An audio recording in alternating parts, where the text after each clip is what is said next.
რომაზე რო ვისაუბროთ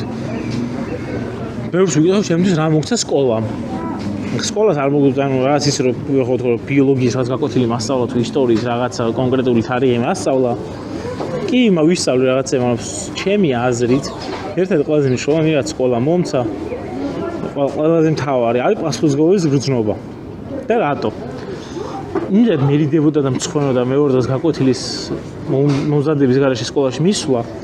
რომ ანუ მწვენოდა რომ მე შეიძლება მეორე დღეს მისვლა გამოეძახებინე მასწავლებელს და გაკვეთილი არ მწვენოდა ამიტომ ეს ხო პასუხისმგებლობაა რომ შეპასუხისმგებლობა გაქვს რომ მეორე დღეს მიხვდე მომზადებული სკოლაში და ამდენჯერაც ყოფილა რომ ვერ მომზადებულა რაღაცა მართლა ყოფილა მახსოვს რომ მასწავლებელთან წინასწარ მივსვარ და იმიტომ რომ დღეს არ ვიცი გაკვეთილი და არ გამომიძახოთ იმიტომ რომ მწვენია რა და იცი ეს ხშირად არ ყოფილა და გაუთვალისწინებია მასწავლებელი. ანუ კარგი მოსწავლეც იყავე. ვერ ვიტყვი რომ ოქროს მედალს ენდა ფრიადი, მაგრამ თუ მიჭირდა